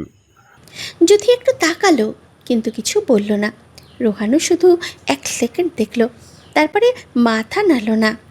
দ্বিতীয়টা ছিল আইভরি আর গোল্ড কম্বিনেশন, একদম হালকা, এলিগেন্ট ডিজাইন। কাপড়টা সিল্কি, নরমভাবে ঝুলে পড়ছে। পুরো লেহেঙ্গায় গোল্ডেন থ্রেডের সূক্ষ্ম এমব্রয়ডারি, যেন খুব ভারী না, কিন্তু চোখে লাগে। দোকানদার বলল, এটা ভাই ওই সফট ট্রাস। যুথি এবার একটু চোখ তুলে দেখল, কিন্তু রোহান খুব শান্ত গলায় বলল, না। যুথি সঙ্গে সঙ্গে তাকালো। কেন? রোহান শুধু বলল, তোর জন্য না। দ্বিতীয়টা ছিল ডিপ নেভি ব্লু, একটু ড্রামাটিক ডিজাইন, সিলভার ওয়ার্ক পুরো স্কার্ট জুড়ে ছড়িয়ে আছে। সাথে হালকা শিমার ফ্যাব্রিক। লাইট পড়লে নীলের গভীরতা আরও গাঢ় লাগে, প্রায় রাতের আকাশের মতো। দোকানদার বলল, এটা ওয়েডিং ইভেন্ট খুব সাইড আউট করে। যুথি এবার একটু সময় নিয়ে দেখল। তার চোখে একটু ভালো লাগা ছিল, কিন্তু কিছু বলার আগেই রোহান মাথা একটু কাত করল। না। যুথি ভ্রু কুঁচকে তাকালো। আপনি সব না বলছেন কেন? রোহান শান্ত গলায় বলল, আমি পছন্দ করছি না। চতুর্থটা ছিল রোজ পিঙ্ক, হালকা ফেমিনিন ডিজাইন, কাপড়টা ফ্লোই, নিচের দিকে ছোট ছোট ফ্লোরাল এমব্রয়ডারি, ব্লাউজে পার্ল আর সিকোয়েন্সের কাজ, একদম সফট ব্রাইডাল ভাইব। দোকানদার হাসি দিয়ে বলল, এটা ইয়াং ব্রাইডের খুব পছন্দ হয়। যুথি এবার একটু নরম চোখে দেখল, কিন্তু রোহান এবারও না বলল না, শুধু তাকিয়েই রইল। এইবার একটু লম্বা সময়, তারপরে খুব আস্তে বলল, না। যুথি এবার বিরক্ত হয়ে বলল, আপনি কিছুই পছন্দ করছেন না কেন? রোহান খুব স্বাভাবিকভাবে বলল। কারণ তুই এখনো ওটা পাইনি। যুথি অবাক। ওটা মানে কি? রোহান কিছু বলল না। পঞ্চমটা ছিল এমরাল্ড গ্রিন, একদম রিচ টোন, গাঢ় সবুজ রং, গোল্ড আর পাথরের কাজ করা, খুব রাজকীয় স্টাইল, ভারী কাজ কিন্তু ক্লাসিক। স্কার্টের বর্ডারে হালকা লেয়ার্ড এমব্রয়ডারি, আর দোপাট্টা ট্রান্সপারেন্ট, ঝরঝরে। দোকানদার বলল, এটা প্রিমিয়াম পিস, খুব এলিপ্যান্ট। এইবার রোহান কিছু বলল না, শুধু যুথির দিকে তাকালো। যুথি একটু চুপ করে রইল। তার চোখ এবার একটু থেমে গেছে ওই লেহেঙ্গায়। রংটা তার নজর কাটছে। সে অল্প করে বলল, এটা ভালো লাগছে। দোকানদার খুশি হয়ে গেল। রোহান এবার হালকা করে মাথা নেড়ে বলল। এটা। যুথি সঙ্গে সঙ্গে তাকালো। এটা কেন? রোহান খুব শান্ত গলায় বলল। কারণ এবার তুই নিজের মতো থেমেছিস। যুথি কিছু বুঝতে পারল না, যুথি কিছু বলতে পারল না, শুধু লেহেঙ্গাটার দিকে তাকিয়ে রইল। আর দোকানদারের মুখে হাসি। রোহানের চোখে সেই পরিচিত শান্ত নিশ্চিন্ততা, যেন সিদ্ধান্তটা আর কোথাও খোঁজার দরকার নেই। এমেরাল্ড গ্রিন লেহেঙ্গাটা প্যাকিংয়ে দিয়ে দোকানদার যখন ব্যাগ দিয়ে এগিয়ে এলো, তখন দোকানের ভেতরের ব্যস্ততা একটু কমে এসেছে। রোহান বিল পেমেন্ট করছে, আর যুথি একটু দূরে দাঁড়িয়ে চারপাশ দেখছে। তার হাতে এখন অদ্ভুত একটা অস্থিরতা, একদিকে ভালো লাগা, অন্যদিকে এত কিছু কেনা হচ্ছে আমার জন্য, এই ভাবনা। ঠিক তখনই রোহান ফোন পকেটে ঢুকিয়ে বলল, চলো শেষ একটা জায়গা। যুথি ভ্রু কুঁচকে বলল, আর কোথায়? রোহান খুব স্বাভাবিকভাবে বলল, কসমেটিক্স আর হিল। কসমেটিক্স শপটা ছিল একটু শান্ত, আগের দোকানগুলোর মতো ভিড় না। ভেতরে ঢুকতেই হালকা সুগন্ধ, রঙিন শেলফ আর সাজানো ছোট ছোট জিনিসপত্র। দোকানদার এগিয়ে এসে বলল, কি দেখাবো ম্যাডাম? যুথি কিছু বলার আগেই রোহান বলল, লিপস্টিক, আইলাইনার সব, বিয়ের বাজার, কিচ্ছু বাদ রাখা যাবে না। যুথি সঙ্গে সঙ্গে বলল। আমি নিজে দেখব। রোহান হালকা হেসে সরে গেল। ঠিক আছে, ম্যাডাম নিজে এক্সপার্ট। যুথি তাকে একটা রাগী চোখ দিল। যুথি একটা লিপস্টিক তুলল, হালকা নিউড শেড। রোহান পাশে এসে দাঁড়ালো। না। যুথি মাথা না ঘুরিয়েই বলল। আবার কেন? রোহান খুব স্বাভাবিকভাবে বলল। ফিকে লাগবে। যুথি এবার সত্যিই অবাক। আপনি আবার মেকআপ এক্সপার্ট কবে হলেন? রোহান একটু ঝুঁকে ফিচেল গলায় বলল। তোর মুখ আমি অনেকদিন ধরেই দেখি। যুথি থেমে গেল, তারপরে দ্রুত অন্যদিকে তাকালো। অদ্ভুত মানুষ। রোহান হেসে ফেলল। একটা রোজ পিঙ্ক শেড নিল যুথি।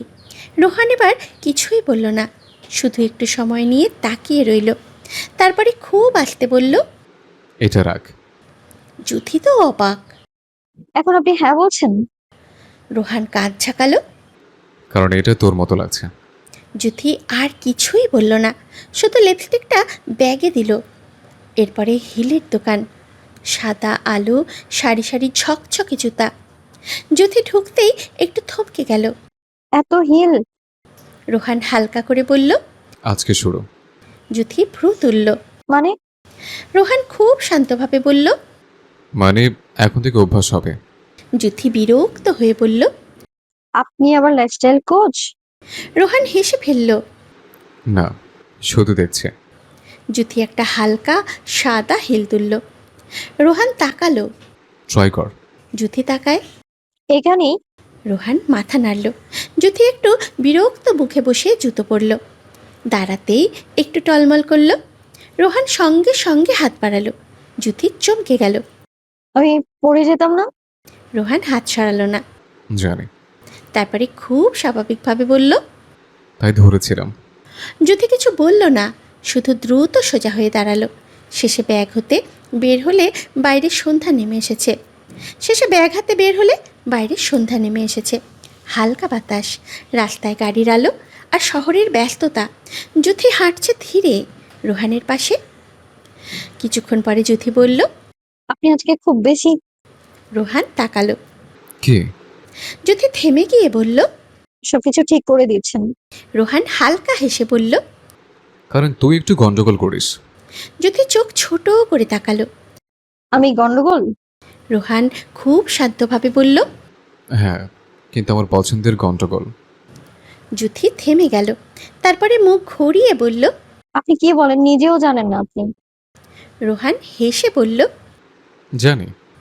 আর তারা হাঁটতে লাগলো, ব্যাগ হাতে, হালকা ক্লান্তি নিয়ে, আর সেই অচেনা কিন্তু ধীরে ধীরে চেনা হয়ে ওঠা সম্পর্কের ভেতর দিয়ে। ঠিক তখনই পেছন থেকে একটা কণ্ঠ শুনতে পেল। রোহান থেমে গেল, ঘুরে তাকালো। একজন ছেলে, তার পুরনো বন্ধু, কলেজ টাইপ সময়ের। আরে তুই এখানে? ছেলেটা হাসলো। রোহান জুথির হাত ছেড়ে বন্ধুকে জড়িয়ে ধরে। চলছে বেশ। তোর কি অবস্থা? দেখাই তো পাওয়া যায় না। ছেলেটা হেসে বলে। পরপর জুথির দিকে তাকালো। রোহান এক সেকেন্ড চুপ, তারপরে খুব স্বাভাবিক কিন্তু পরিষ্কার গলায় বলল। জ্যোতি? সে আর কিছু বলবে তার আগে ছেলেটা চোখা হেসে বলে। রোহানের চোখ একটু থামলো। জ্যোতি সাথে সাথে তাকালো। পরের সেকেন্ডেই রোহান বলল। না। একটু বিরক্তি নিয়ে, তারপর আরও শান্ত গলায়। ও আমার বউ। জ্যোতির শ্বাস একটু আটকে গেল। ছেলেটা হেসে ফেলল।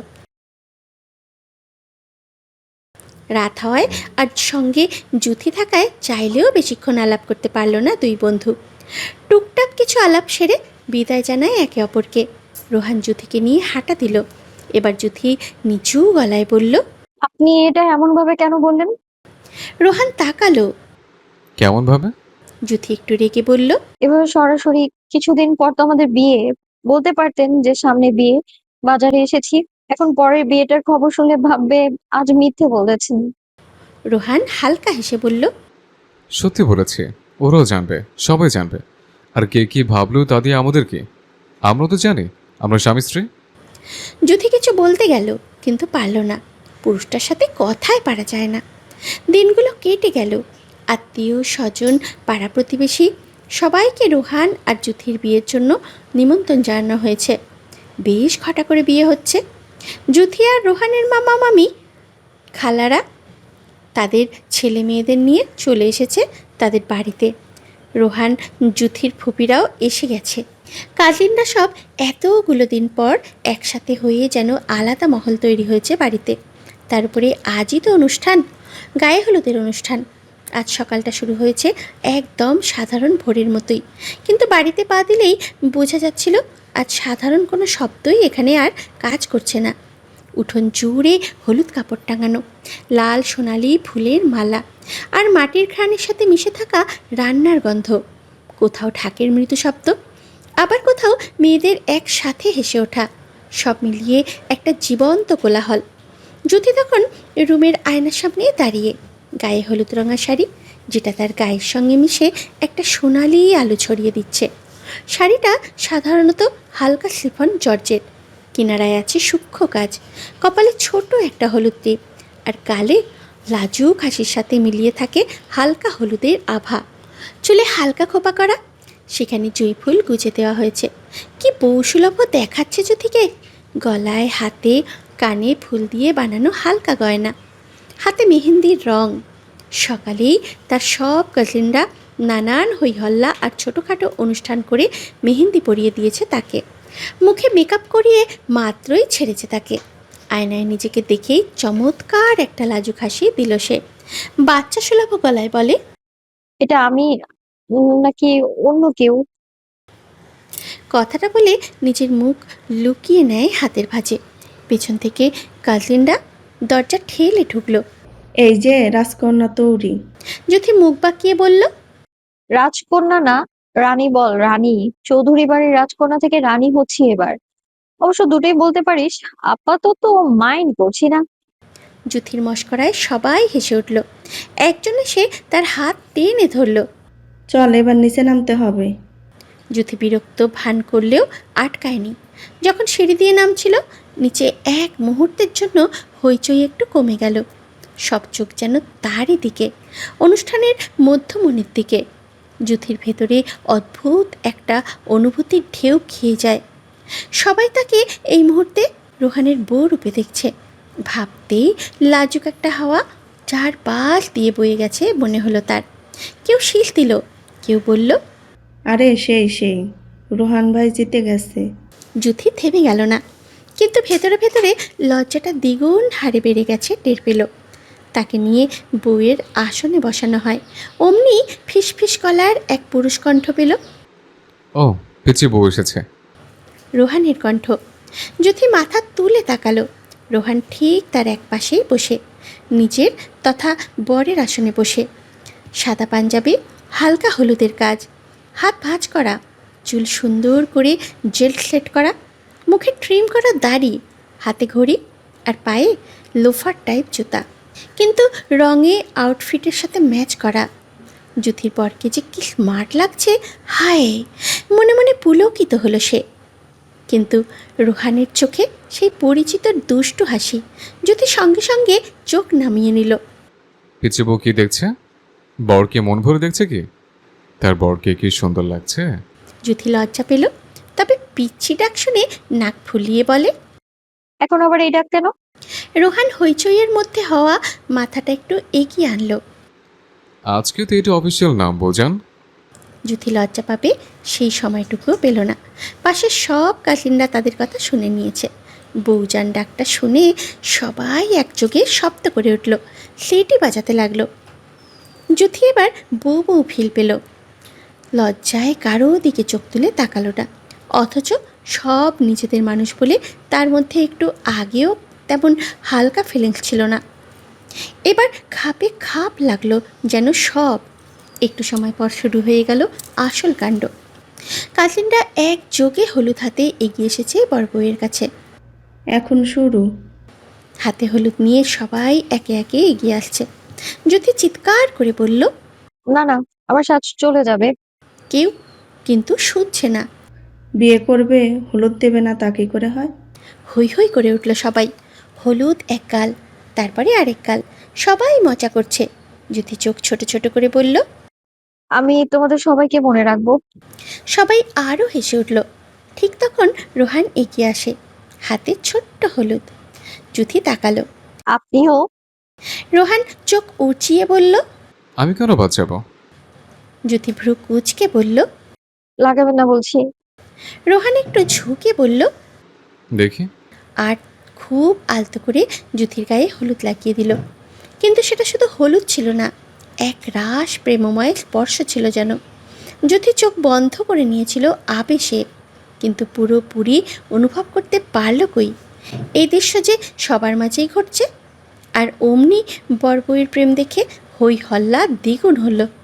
ক্যামেরাম্যান এক এক ছবি তুলছে, ভিডিও করছে। একজন কাজিন চিৎকার করে বলল, এই তো কেমিস্ট্রি। আরেকজন বলল, আরে ক্যান্ডিল তুলো। সবাই মোবাইল বের করে ফেলল। জ্যোতি লজ্জা পেয়ে বলল, এসব বন্ধ করো। রোহান শুনল না, বরং পাশে দাঁড়িয়ে এক কাজিনের কাছে নিজের ফোনটাই এগিয়ে দিল।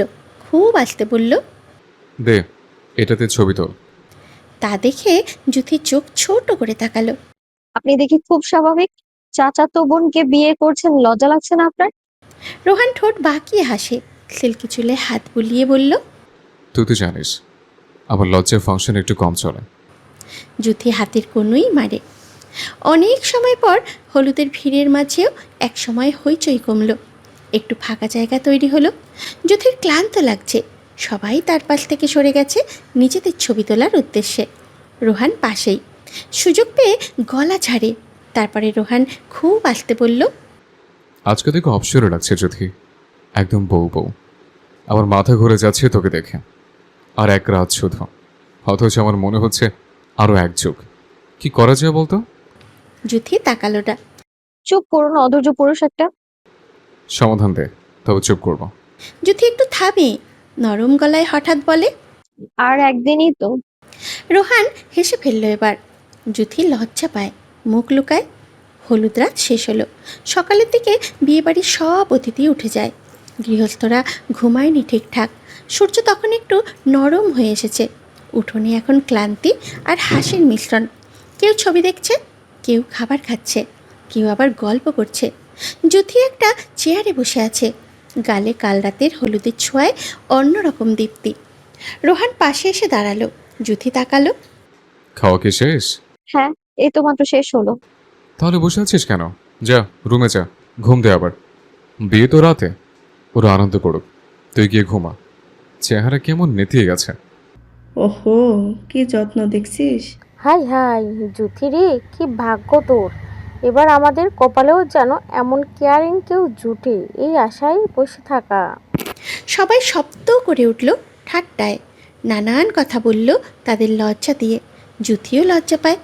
জুথির মা রান্নাঘর থেকে গরম গরম পরোটা এনে টেবিলে পরিবেশন করছে। রোহানের মা বলল। রোহান ঠিক বলছে। জুথি মা, গিয়ে শুয়ে পড়ো। এখানে তোর কাজ নেই, বিকেলে পার্লারে গেলেই হয়ে যাবে। দুপুরে আমি সব গুছিয়ে রাখবো, তুই যা গিয়ে ঘুম দে একটা। জুথি বাধ্য মেয়ের ন্যায় উঠে গেল মাথা নাড়িয়ে। বাকিদের আলাপ সালাপ জারি থাকে। বিকেলের রোদটা একটু নরম হয়ে এসেছে। জুথি পার্লারের আয়নার সামনে বসে আছে। চারপাশে মেকআপ ব্রাশের শব্দ, হেয়ার ড্রায়ারের হালকা গুঞ্জন, আর পার্লারের প্রধান বিউটিশিয়ানের দ্রুত নির্দেশ। একটু পরপর বলছে। চোখটা একটু স্টপ রাখো, লিপ কালারটা লাইট করো। জুথি আয়নায় নিজের প্রতিচ্ছবি দেখছে। আজ তাকে সাজানো হচ্ছে না শুধু, আজ তাকে বর বউয়ের পাত্রী বানানো হচ্ছে। সে চুপচাপ বসে আছে, কিন্তু মাঝে মাঝে পুরো কুঁচকে আয়নার দিকে তাকাচ্ছে। আমি কি এতটাই ডিফিকাল্ট ক্লায়েন্ট? মেকআপ আর্টিস্ট হেসে বলল। না ম্যাডাম, আপনি শুধু বেশি নড়েন। জুথি বিরক্ত হয়ে বলল। আমি নড়ছি না, আমি বেঁচে আছি এটার প্রমাণ দিচ্ছি শুধু। সবাই হেসে উঠল বউয়ের মশকরায়। ঠিক তখনই ফোন ভাইব্রেট করলো। রোহান ফোন করেছে। জুথি 1 সেকেন্ড তাকিয়ে ফোনটা উল্টে রাখলো। বিড়বিড় করে। এখন না। সবার মাঝে রিসিভ করে। রোহানের এক একটা কথার তোপে পড়ে লজ্জা পেতে চায় না সে। কিন্তু ফোন থামলো না। আর কিছুক্ষণ পর আবার ভাইব্রেট। ম্যাডাম, হবু বর কল করেছে, হয়তো ধরেই ফেলুন। জুথির এক কাজিন বলে। রিসিভ করে ফেলরে যথি, বেচারাকে এত কষ্ট দিয়ে লাভ আছে? রাতে তো তার থাবাতেই পড়তে হবে। ঠোঁট চেপে হেসে উঠল সবাই। জ্যোতির সাথে আরও কয়েকজন কাজিনও এসেছে, তারাও হাসে। শেষে সে ধরে ফেলল না পারতে। কি এতবার কল দিতে হয়? ওপাশ থেকে রোহানের শান্ত গলা। রেডি হচ্ছিস? জ্যোতি চোখ ছোট করে বলল। না, আমি এখন পালিয়ে যাচ্ছি। রোহান হালকা হাসল। পারবি না। জ্যোতি ভ্রু নাচিয়ে বলল। এত আত্মবিশ্বাসী? হবে না? নিজে করেছি যে তোকে, অনুভূতি বীজ নিজে হাতে বুনে দিয়েছি। এত কাছে খেলিনি আমি, পালাতে পারবি না। জ্যোতি ফিসফিস করে বলে। বাবা, দার্শনিক হয়ে গেলেন দেখি, এত গভীর গভীর কথাবার্তা। রোহান হাসল। সবার মাঝে থাকায় ফিসফিস করছে সে। রোহান বুঝতে পারে। সে বলে, রেডি হয়ে ছবি তুলে আমাকে পাঠাবি, বুঝছিস? জ্যোতি লাজুক চেহারায় সম্মতি জানায়, ফোন রেখে দেয়। এদিকে বাড়ি পুরো বদলে গেছে। লাইট, ফুল, কাপড়, চেয়ারের শাড়ি, সব কিছু সাজানো। রান্নাঘরে হাঁড়ির শব্দ, উঠোনে লোকজনের দৌড়াদৌড়ি আর কাজিনদের হইচই। বর এসেছে কখন? বউ কোথায়? ফটোগ্রাফার ঠিক আছে তো? সব মিলিয়ে এক বিশৃঙ্খল সুন্দরতা। রোহান দাঁড়িয়ে আছে উঠোনের এক পাশে, বর্ষাচে প্রস্তুত হয়ে মাত্রই নেমেছে সে। চোখে একটু শান্ত কিন্তু অমনোযোগী, আর অদ্ভুত এক প্রতীক্ষা, গভীরতা। তার এক বন্ধু এসে বলল। ভাই নার্ভাস? রোহান খুব স্বাভাবিকভাবে বলল, নট অ্যাট অল। ওসব আমার ডিকশনারিতে নেই। একটু থেমে। আমি তো অপেক্ষা করছি আমার মনের রানীর। সন্ধ্যা নেমে এসেছে। পার্লার থেকে গাড়ি এসে থামলো বাড়ির সামনে। হঠাৎ ভিড় একটু থেমে গেল। সব চোখ দরজার দিকে। ধীরে দরজা খুলল। জুথি নামল। এক মুহূর্তের জন্য শব্দ থেমে গেল। বিয়ের লেহেঙ্গাটা গায়ে, ম্যাচিং করা ক্লাসিক মেকআপ, খোলা চুলের মধ্যে হালকা কার্ল ঘোমটা। কিন্তু সব চাইতে বেশি বদলে গেছে তার চোখ। আজ সে আগের জুথি না। কাসলিনরা চিৎকার করলো। বউ এসেছে, বউ এসেছে। কেউ হাসলো, কেউ বা ছবি তুলল। জুথি একটু থেমে চারপাশ দেখল। সব কিছু যেন বড় হয়ে গেছে। রাতে মূল বিয়ের সময়টা চলে এলো। ধরণীতে অন্ধকার, কিন্তু বিয়েবাড়ির কৃত্রিম আলো তা বোঝার সুযোগ দিচ্ছে না। বিয়ের আসরে এখন সবাই উপস্থিত। মাঝখানে ব্যবস্থা করার জায়গা। এবার শব্দ কম, কিন্তু মনোযোগ বেশি। সবাই চুপ। ডাক পড়ল। সে ধীরে উঠে দাঁড়ালো। মা, চাচি দুপাশে। তাদের সঙ্গে পা মিলিয়ে চলে এলো জায়গায়। বসিয়ে দেওয়া হয় রোহানকেও। এবার তারা মুখোমুখি। চারপাশে কেউ আর অতিরিক্ত কথা বলছে না। শুধু একটা মুহূর্ত। কাজী সাহেব প্রয়োজনীয় কাজ সেরে নানান কিছু বলে জুথির উদ্দেশ্যে বলল, বলো মা কবুল। কবুল। জুথি থামল। 3 বার বলতে হয় মা। জুথি একটা শ্বাস নিল। কবুল। জুথি ঠোক গেলে শ্বাস প্রশ্বাস আটকে আসছে তার। রোহানকে বলল, সেও থামে না গিয়ে বলল, কবুল কবুল কবুল। এইবার কোনো হইচই নেই, শুধু একটা স্বস্তির ঢেউ। কেউ হাসছে, কেউ দোয়া করছে, কেউ ছবি তুলছে। বিয়ে হয়ে গেছে। এখন বাসর ঘরের সামনে দাঁড়িয়ে সব কাজিনরা। রোহানকে ধরেছে টাকার জন্য। রোহান দিতে নারাজ, কাজিনরা ছাড়তে নারাজ। এত কষ্ট করে বাসর ঘর সাজিয়েছে, টাকা না নিয়ে এক পাও নড়বে না। অনেক তর্কাতর্কি শেষে না পেরে রোহান সবাইকে টাকা দিল, আর রুমে ঢুকে ধুম করে দরজাটা লাগিয়ে দিল। দম নেই এতক্ষণে। এদিকে ঘরের দরজাটা বন্ধ হতে বাইরের শব্দটা একেবারে কেটে গেছে। ভেতরে শুধু একটা নরম আলো, ল্যাম্পের হলদে আভা আর ফুলের গন্ধ মিশে থাকা এক অদ্ভুত শান্ত পরিবেশ। ঘরটা সাজানো হয়েছে খুব যত্ন করে। বিছানার চারপাশে সাদা লাল ফুল, জানালায় হালকা পর্দা, আর বাতাসে মিষ্টি আতরের গন্ধ। জুথি বিছানায় বসে আছে, লেহেঙ্গা চারপাশে ছড়িয়ে গোল হয়ে। রোহান পিছনে ফিরতেই দৃশ্যটা দেখল। সঙ্গে সঙ্গে মনে হলো দুনিয়ার সবচেয়ে সুন্দর আর পবিত্র একটা দৃশ্য চোখের সামনে দেখতে পাচ্ছে সে। কাছেই এগিয়ে যায়। চুপচাপ কয়েক সেকেন্ড। জুথি সালাম করে উঠে দাঁড়িয়ে পড়ে। পা ধরেই করল মা বড়মার কথা অনুযায়ী। রোহান দেখে হাসে। ঘোমটা তুলে দেখে চাঁদ বদন মুখখানি। সঙ্গে সঙ্গে আপনা আপনি মুখ দিয়ে বেরিয়ে এলো, মাশাল্লাহ। জুথি লজ্জা পেয়ে চোখ নামায়। আগে থেকেই তো আমার বউ ছিলেন, এখন সামাজিক স্বীকৃতি পেয়ে আপনার অনুভূতি কি বলছেন? জুথি কথা বলতে পারছে না লজ্জায়। দাঁড়িয়ে দাঁড়িয়ে নখ খুঁটছে। বউজান, ইস, লজ্জা লাগছে তো। রোহান হো হো করে হেসে ওঠে। ভারী লেহেঙ্গা গায়ে নতুন বউকে কোলে বাজা করে তুলে নেয় তৎক্ষণাৎ। একবার গোল করে ঘোরায়। আরে আরে, কি করছেন? সবচেয়ে আকাঙ্ক্ষিত দিন আমার জীবনের, একটু সেলিব্রেট করবো না? কথাটা বলে জুথির নাকে নাক ঘষল। জুথি না হেসে পারে না। লাজুক চেহারা হেসে স্বামীর বুকে লুকায়। এরপরে নামিয়ে আয়নার সামনে দাঁড় করায়। একে একে গায়ের সব গয়না খুলে দিয়ে ঘোমটা সরিয়ে দেয়। লেহেঙ্গা থেকে শাড়ির স্টাইলে কাঁধে তোলে, ওড়নাটাও সরিয়ে নেয়। পুরো সময়টা জুথি লজ্জায় কেঁপে কেঁপে উঠছে প্রতিবার। আর রোহান নিশালো চোখে তা দেখে চোখের তৃষ্ণা মিটিয়েছে। শেষে ব্লাউজের ফিতায় হাত দিতেই লাজে লাল হওয়া জুথি রোহানের বুকে মুখ লুকায়। রোহান ভাইয়া। রোহান চেপে ধরল। ভাইয়া কাকে রাখছিস? খেয়ে ফেলবে একদম। জুথি কেঁপে উঠে আবার। রোহানের শ্বাস প্রশ্বাস গাঢ় হয়ে এসেছে।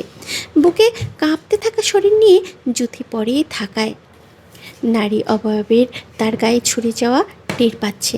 সে বুকের পেছনে বারবার পিঠে চেপে ধরল। স্পর্শ গাঢ় হলো। মাথা পাগল করে দিচ্ছিস যুথি। সারা রাত আমায় সামলাতে পারবি? প্লিজ, তোকে লাগবে। আমার শরীর কেমন গরম হয়ে গেছে, শক্ত হয়ে গেছে, দেখ। কথাটা বলে জুথির হাতটা নিয়ে টানলো নিজের কোমরের দিকে। জুথি ছিটকে হাত সরিয়ে নেয়। এমন করিস না, পাগল হয়ে যাব, মরে যাব। রোহান, হ্যাঁ সোনা, তোর স্বামী, আমি আদর করতে দে। জুথি আর আটকায়নি। তার নীরব সম্মতিতে প্রথম রাতে অর্থাৎ 500টাতে তাকে নিয়ে রোহান পাড়ি দিল সুখের রাজ্যে। ছোটবেলায় বিয়ে করা পিচ্চি বউকে আজ পূর্ণরূপে পেয়ে গেল। রোহানের জীবন সার্থক হলো অতি আকাঙ্ক্ষিত পিচ্চি বউকে নিজের করে আপন করে পেয়ে।